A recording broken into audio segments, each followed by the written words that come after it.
I'm Audrey, 32, and I've been happily married to Michael for 5 years now.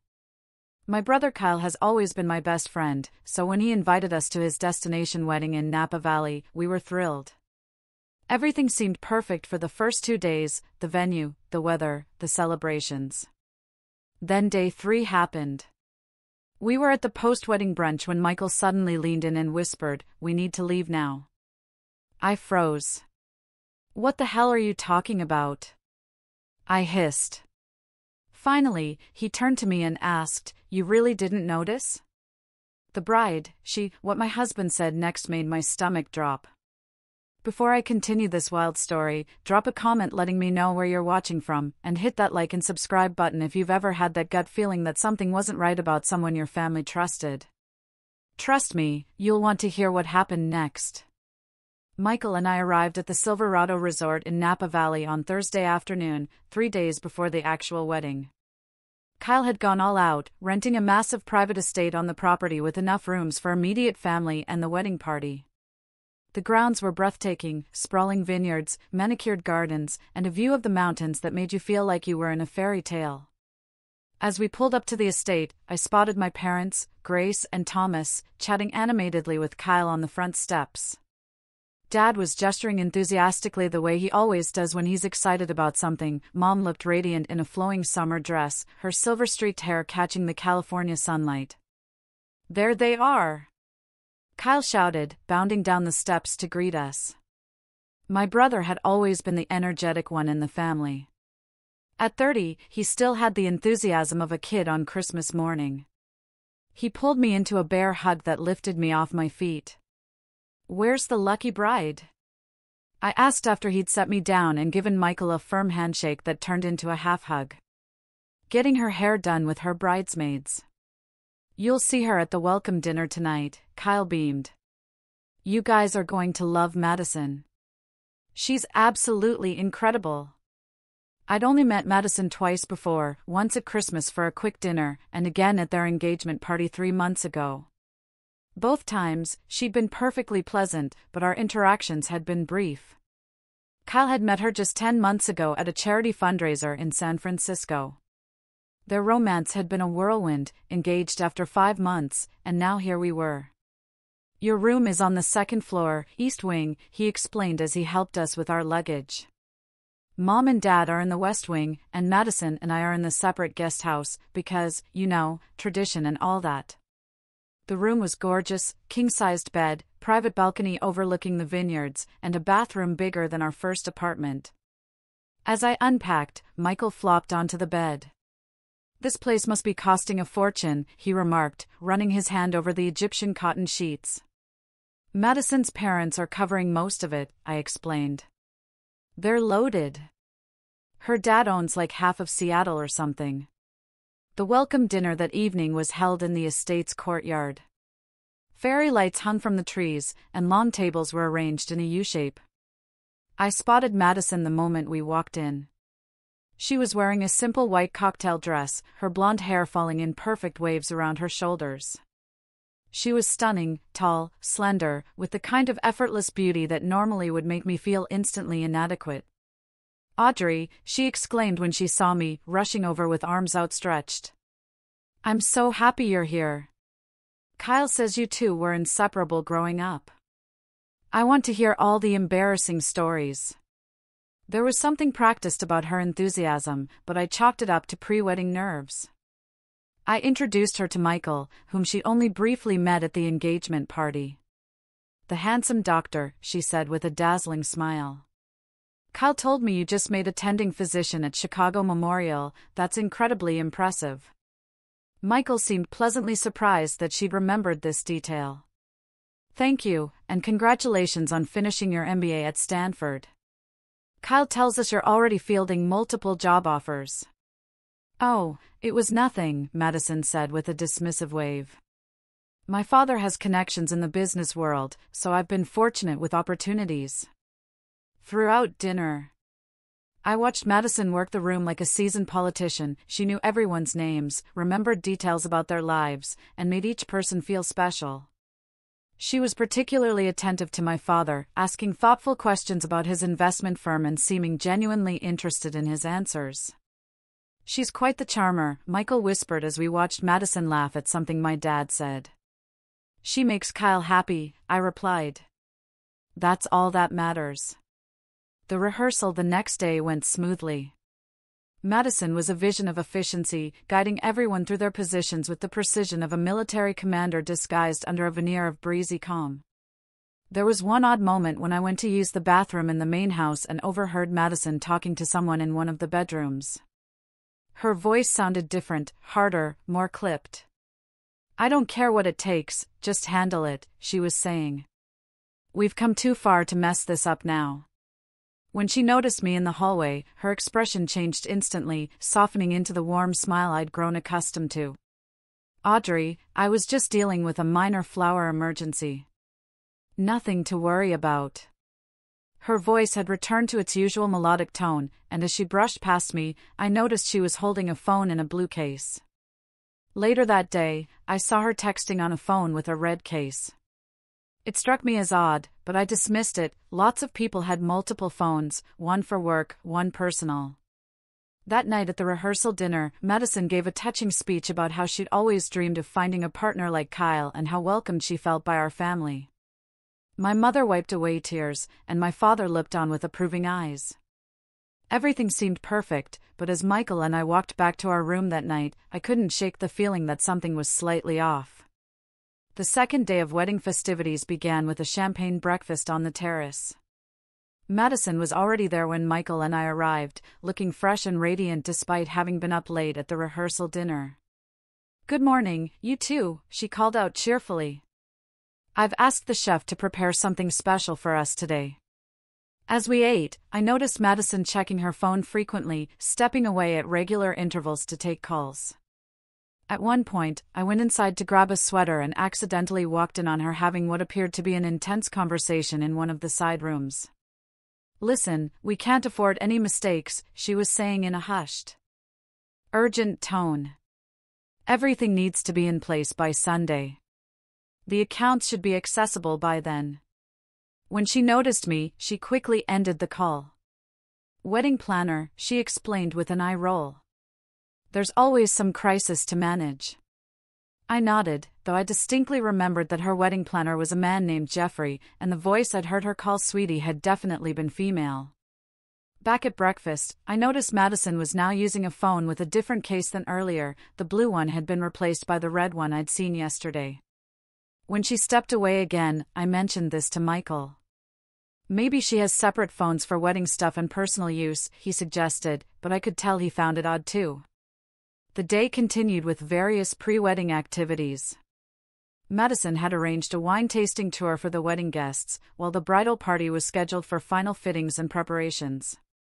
As one of the bridesmaids, though not the maid of honor, that position went to Madison's cousin Stephanie. I spent most of the afternoon in a flurry of dress adjustments and hair trials.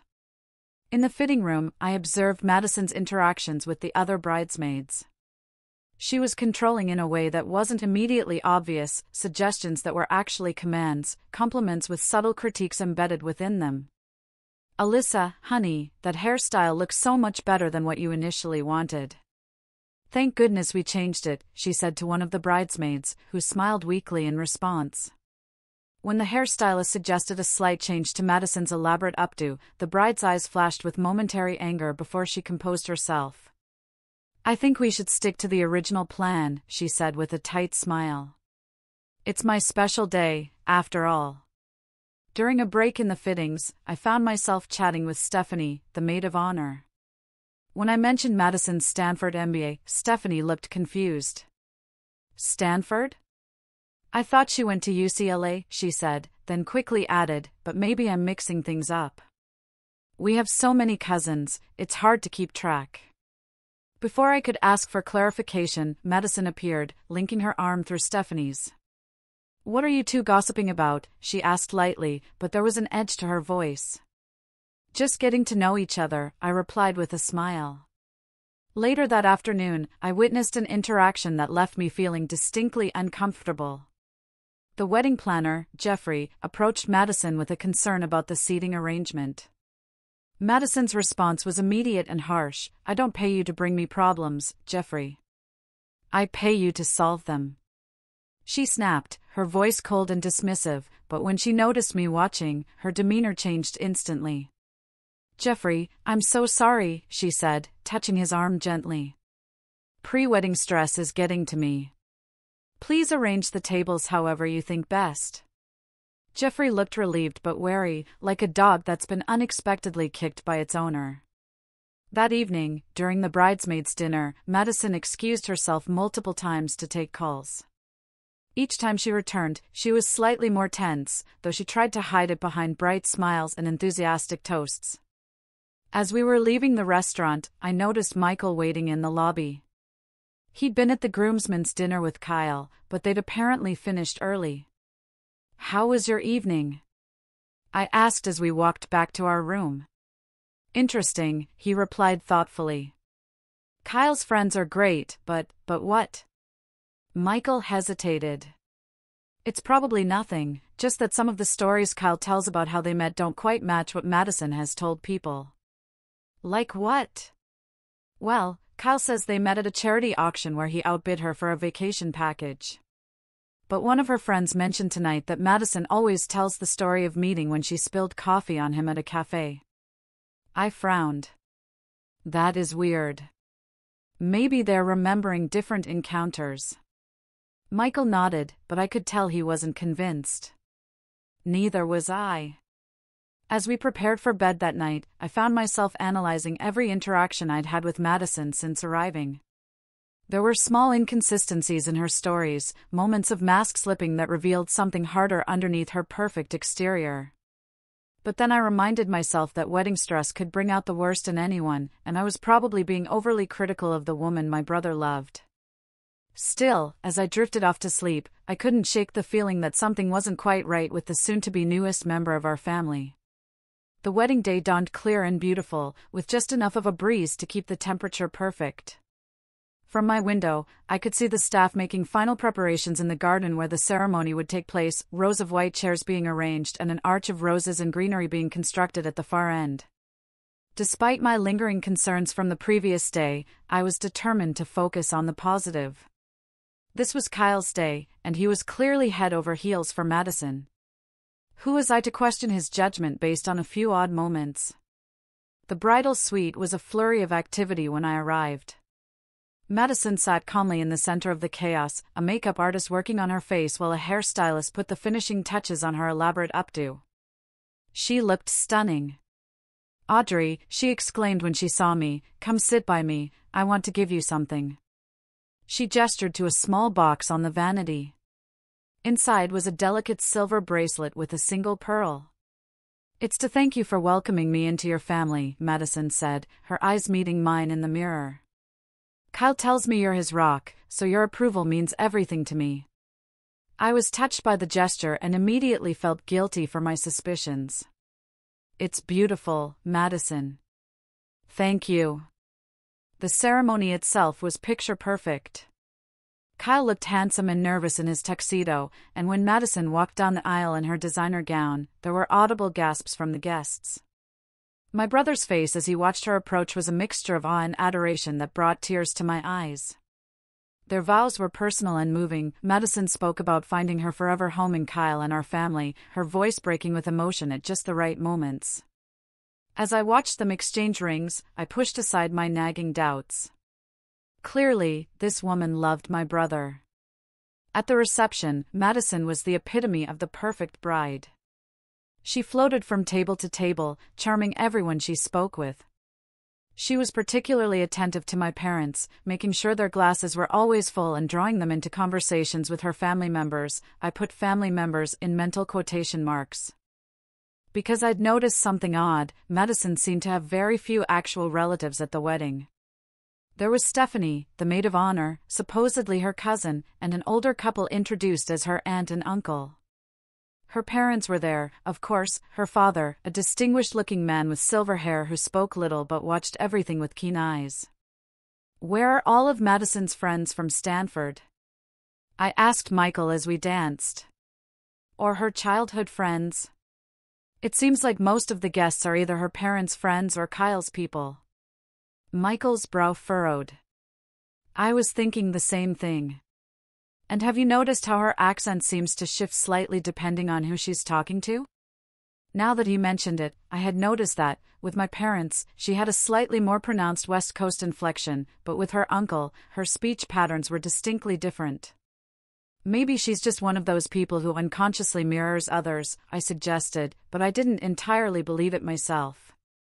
As the night progressed, I observed Madison carefully steering certain people toward, or away from, each other. She seemed particularly intent on keeping my father engaged in conversation with her own father. They appeared to be deep in discussion about investment opportunities, my father looking increasingly interested as the evening wore on. At one point, I overheard a fragment of their conversation. Thomas, with your expertise in sustainable energy investments and my connections in the Asian markets, we could create something revolutionary, Madison's father was saying. My father, who had indeed made his fortune in green energy investments, was nodding enthusiastically. I've been looking for an entry point into those markets for years. The regulatory hurdles have been substantial.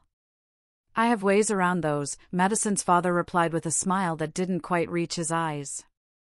Later, I noticed Michael taking photos with his phone, not just the usual reception snapshots, but deliberate images of Madison with different groups of people. When I asked him about it, he shrugged. Just capturing memories, he said, but there was a tension in his voice that I recognized from his most difficult hospital cases, when he suspected a diagnosis but needed more evidence before confirming it. The celebration continued until well after midnight. By the time Michael and I returned to our room, I was exhausted, but also unsettled. Something about the day had felt off despite its apparent perfection. Did you enjoy yourself? Michael asked as we got ready for bed. Yes, I said automatically, then amended, mostly. Did you? He hesitated before answering. It was an interesting day. That non-answer hung between us as we fell into an uneasy sleep, both too tired to probe further, but too disturbed to discuss it properly. The post-wedding brunch was scheduled for 11 a.m. in the estate's garden. Despite the late night, most guests made an appearance, though many were moving slowly and drinking the offered Bloody Marys and mimosas with grateful enthusiasm. Kyle and Madison were seated at the center table, accepting congratulations and looking appropriately tired but happy. Madison had transformed once again, now playing the role of gracious new wife, wearing a simple white sundress with her hair pulled back in a casual ponytail. Michael had been quiet all morning, constantly checking his phone and stepping away for brief calls. When I asked who he was talking to, he gave vague answers about checking in with the hospital.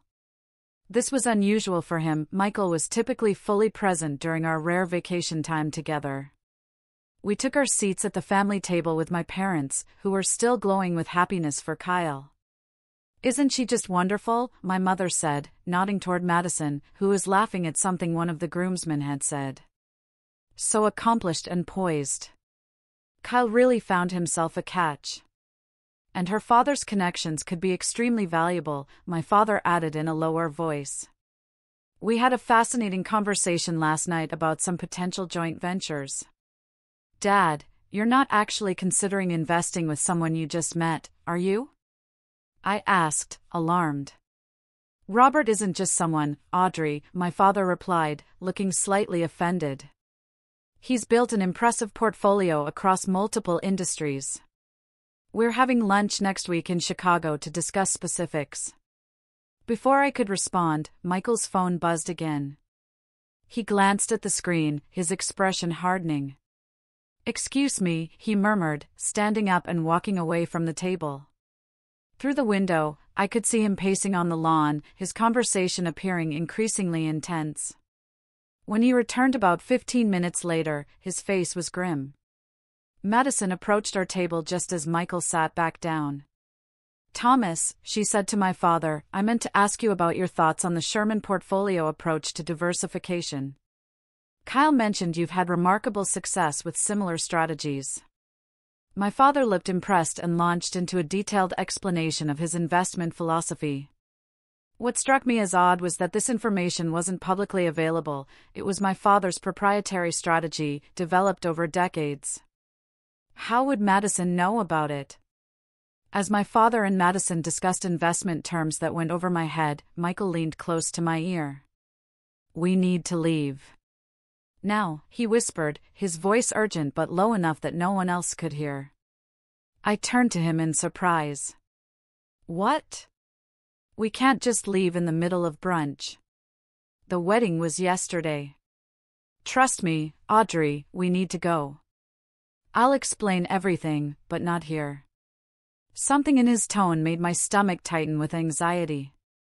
"Is it the hospital? An emergency?" "No," he said, his eyes flicking meaningfully toward Madison. "It's about the bride." "What the hell are you talking about?" I hissed, trying to keep my voice down. Michael's jaw tightened. "You really didn't notice? The bride, she's not who she says she is. Not even close." My blood ran cold. What he said next made my stomach drop. "Madison Wilson doesn't exist. Your brother married a con artist who's been targeting your family, specifically your father, for months." I stared at him in disbelief. "That's ridiculous. How could you possibly know that?" "I'll show you everything, but we need privacy. Now." Michael stood abruptly, putting on a convincing show of apologetic concern. "I'm so sorry, everyone, but I just got called in for an emergency surgery. We need to head back to Chicago right away." My mother looked disappointed. "Oh, must you? Can't another doctor handle it?" "It's a complicated case that I've been managing," Michael explained smoothly. "I wouldn't leave if it wasn't absolutely necessary."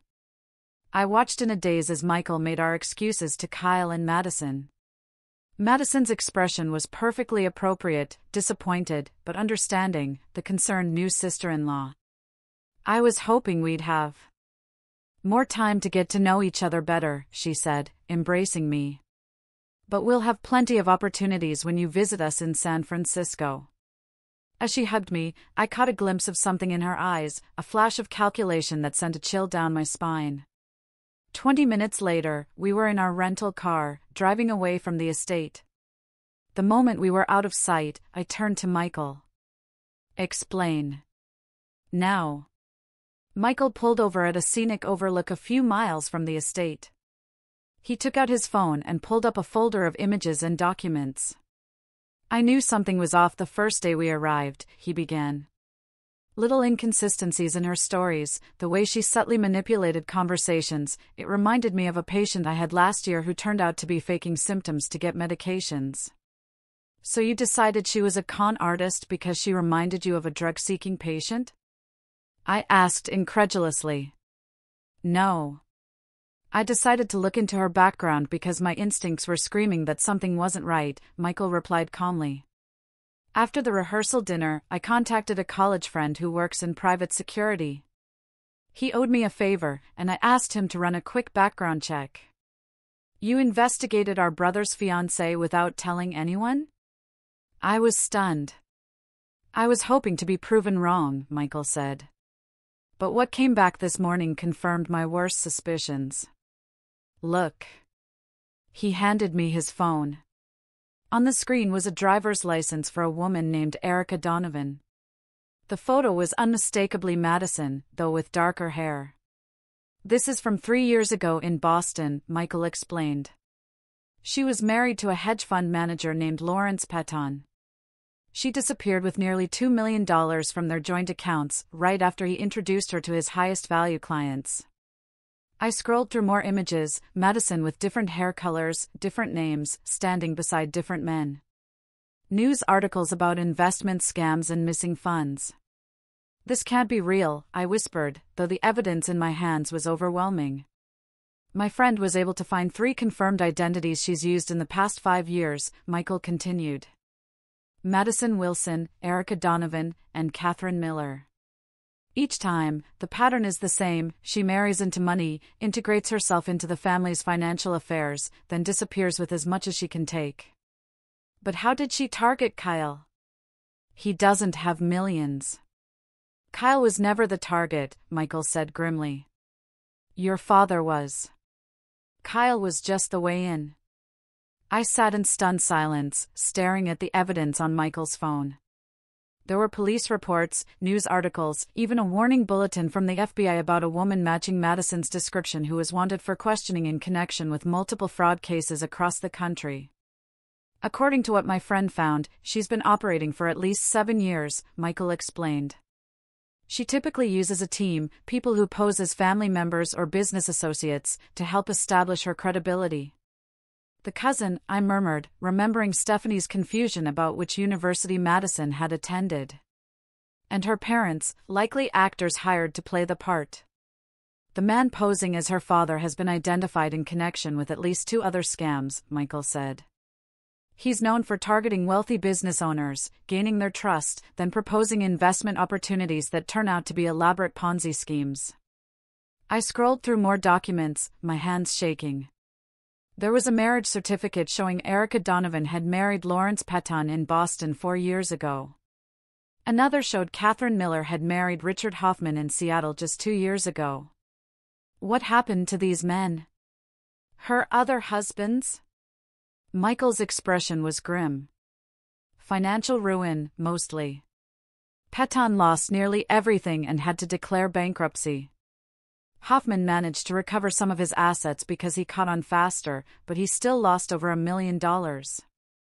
And now she's after Dad, I said, the reality finally sinking in. That's why she's been so focused on his business, asking all those questions about his investment strategies. Your father mentioned at brunch that he's meeting with her father next week to discuss investment opportunities, Michael reminded me. I'm guessing that meeting would have ended with him transferring funds into accounts they control.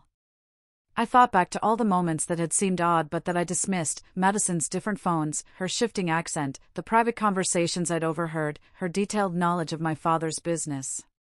We have to tell Kyle, I said, my heart breaking for my brother, and for my parents. We need to be strategic about this, Michael cautioned.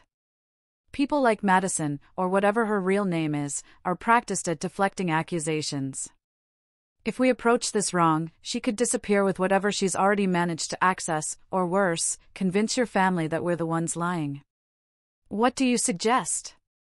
We gather more concrete evidence. Then present everything at once. No warning, no chance for her to prepare a defense or escape plan.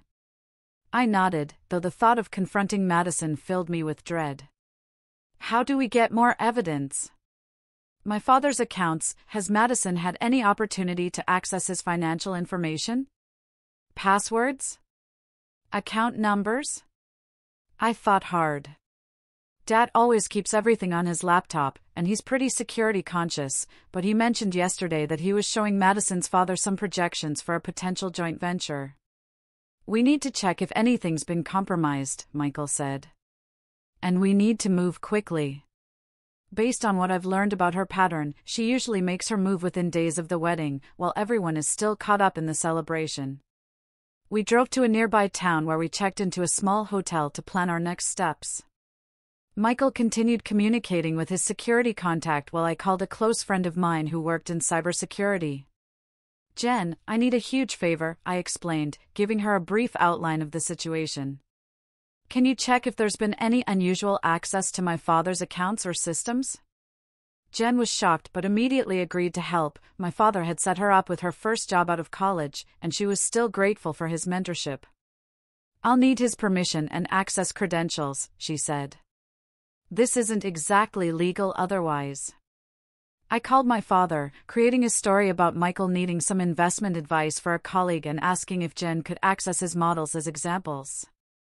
Dad agreed without hesitation, providing the necessary information. 2 hours later, Jen called back, her voice tense. Someone's been in his system, she confirmed. They installed a sophisticated keylogger 3 days ago. It's been capturing everything, passwords, account numbers, communications with his financial institutions. My blood ran cold. Can you tell who did it? The intrusion came from a device on the same Wi-Fi network as your father, so someone physically present at the wedding venue. I've disabled the keylogger and changed his critical passwords, but whoever did this already has a lot of information. I thanked Jen profusely, promising to explain everything later. When I relayed this information to Michael, his expression darkened. We need to go back. Now, he said. Tonight. Before they had a chance to use what they'd gathered, we drove back to the estate, arriving just as dinner was ending. I texted Kyle, asking him to meet us privately, saying only that it was urgent and concerned Madison. Kyle met us in the estate's library, his expression a mixture of concern and annoyance. What's going on? Why did you leave so suddenly, and why all the secrecy? I took a deep breath. Kyle, what I'm about to tell you is going to be hard to hear, but we have evidence that Madison isn't who she claims to be. His face immediately hardened. What are you talking about? Michael stepped forward, opening his laptop. Madison Wilson doesn't exist. The woman you married has used at least 3 different identities in the past 5 years. She's wanted for questioning in multiple fraud cases. Kyle's laugh was dismissive. This is insane. You've both lost your minds. Please, just look at what we've found, I pleaded, gesturing to the screen. For the next 20 minutes, we showed Kyle everything, the multiple identities, the pattern of marriages followed by financial theft, the evidence of the keylogger on our father's computer. With each new piece of information, my brother's face grew paler. This can't be real, he whispered, but I could see the doubt creeping in. We've been together for almost a year. I would have noticed something. She's very good at what she does, Michael said gently. These people are professionals. They create elaborate backstories and have teams supporting their cons. If this is true, Kyle said, his voice breaking, then nothing about our relationship was real. Nothing. The pain in his eyes was unbearable.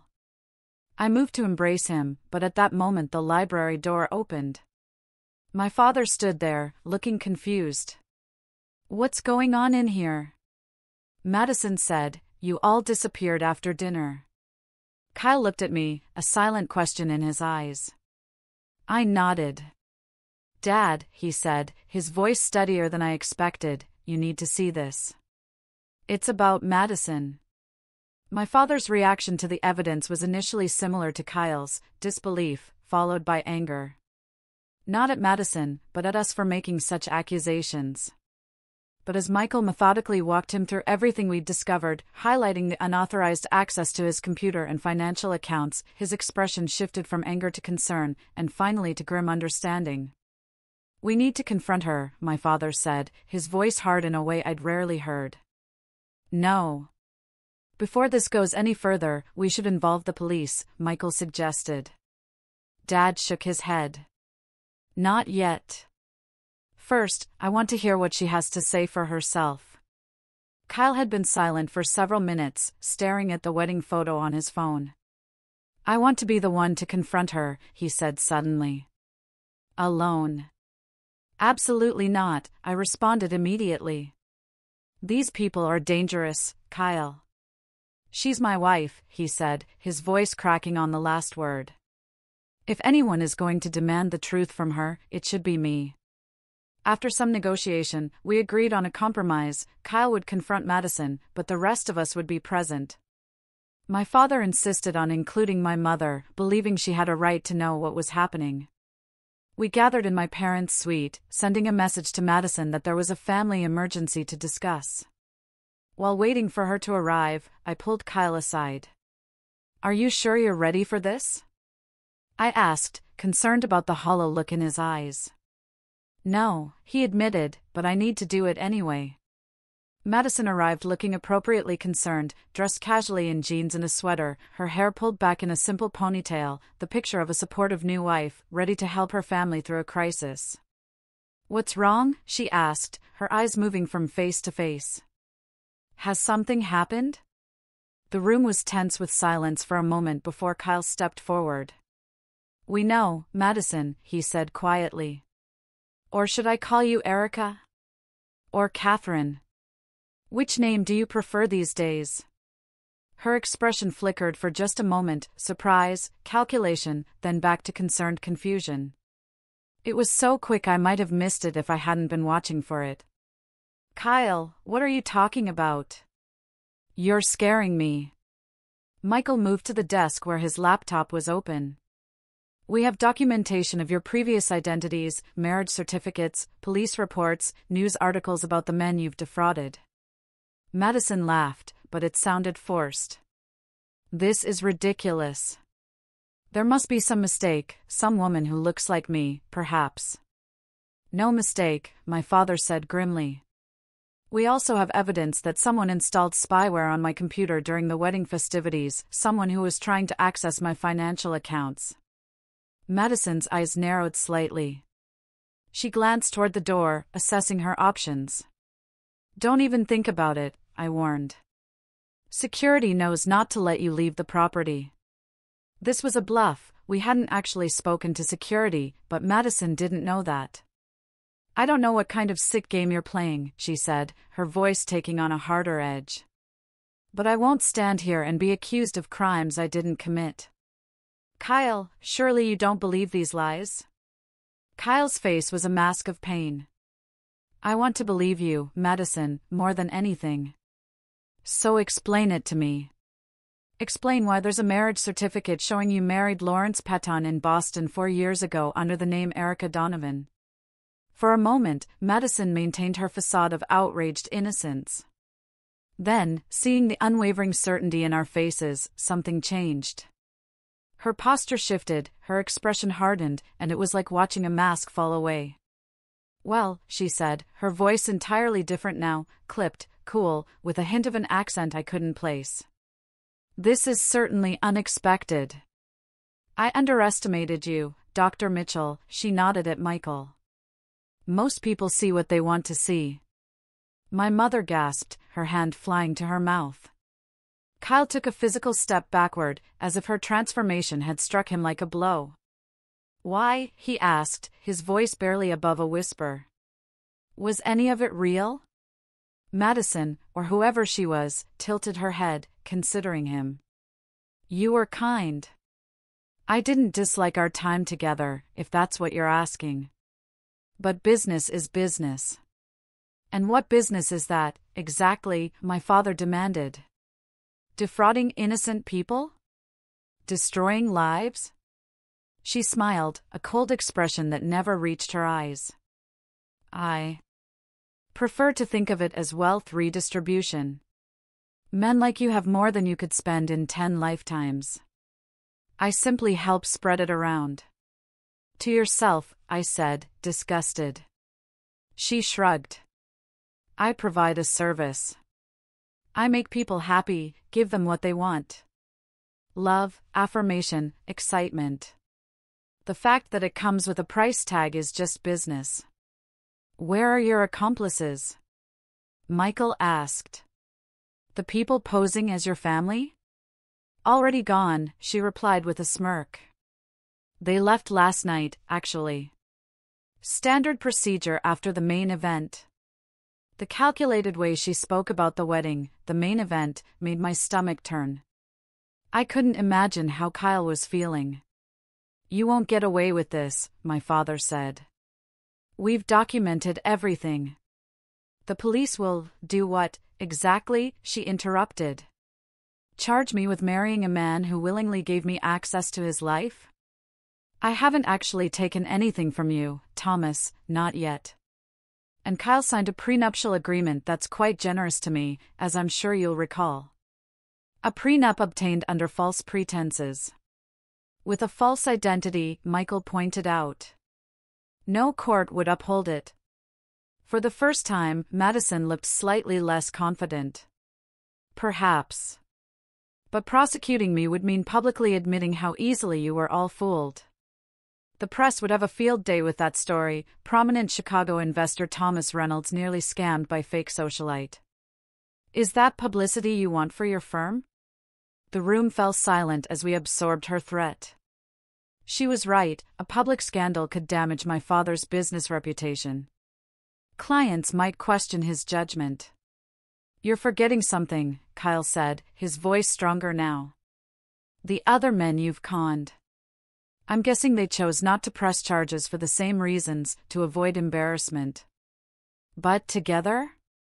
That's a pattern. That's enough for federal charges. Madison's eyes flashed with momentary concern before she composed herself. Well, this has been fascinating. But I think our relationship has run its course. She reached for her purse, which she'd placed on a chair. I'll be leaving now. You won't find me, so don't bother trying. Actually, my father said, pulling out his phone, while we've been having this conversation, my security team has been freezing all my accounts and notifying the FBI's Financial Crimes Division. They're quite interested in speaking with you. Now real fear showed on Madison's face. You're bluffing. My father simply held up his phone, showing an email confirmation from the FBI acknowledging receipt of his information. You have two choices, he continued calmly. Wait here for the FBI to arrive, or try running with nothing but the clothes on your back. Your operation has been exposed. Your accomplices have abandoned you. It's over. Madison looked around the room, her composed facade crumbling as she realized she was trapped. Her eyes settled on Kyle. I could have made you happy, she said, a final attempt at manipulation. We could have had a good life together. Kyle shook his head, his expression a mixture of disgust and pity. None of it was real. You never even existed. The hours following our confrontation with Madison were a blur of police statements, FBI interviews, and shocking revelations. Her real name, we learned, was Alexandra Petrovic, born in Belgrade, Serbia. She had been running confidence schemes since her late teens, eventually graduating to the elaborate marriage and investment frauds that had brought her into our lives. The FBI had been tracking her network for years but had always been one step behind. Her accomplices, the people who had posed as her parents and relatives at the wedding, were professional con artists who worked with various crews around the country. Some had already been identified by law enforcement, but most remained at large. Kyle was devastated. The sheriff's deputies who took Madison, Alexandra, away had to physically support him as he watched his bride of less than 48 hours being placed in a police car. The marriage would be annulled, of course, but the emotional damage couldn't be so easily undone. The wedding guests were told a sanitized version of events, that Madison had misrepresented herself and the marriage was being annulled. Most assumed it was some kind of green card scam or secret pass that had been discovered. Only our immediate family knew the full truth. In the days that followed, we discovered just how close Madison had come to succeeding. The keylogger on my father's computer had captured enough information to potentially access accounts containing millions of dollars. Had we not intervened when we did, she and her accomplices might have disappeared with a substantial portion of my father's assets. I still can't believe I was so blind, my father said as we sat in his study a week after the wedding. I'm supposed to be good at reading people, it's part of my business. She was a professional, Michael reminded him. This is what she does, what she's been doing for years. You can't blame yourself. I keep going over every moment, every conversation, Kyle said hollowly. He had moved temporarily into my parents' house, unable to face returning to the apartment he had shared with Madison in San Francisco. Trying to see if there were signs I missed. There were signs, I acknowledged, but they were subtle, and she was skilled at distracting from them. The important thing is that she didn't succeed. The FBI investigation revealed that Madison, Alexandra, had been planning this con for over a year. She had specifically targeted Kyle after identifying our father as a potential mark. His investment firm managed over $300 million in assets, making him an attractive target. She had created an elaborate backstory, complete with fake social media accounts going back years, and paid actors to pose as references who could vouch for her if anyone checked. The most chilling discovery was a storage unit rented under one of her aliases. Inside were detailed files on our entire family, our habits, preferences, vulnerabilities. She had studied us like specimens, looking for the best way to infiltrate our lives and gain our trust. In the months that followed, our family went through a period of healing and rebuilding. My father implemented enhanced security measures for all his accounts and business dealings.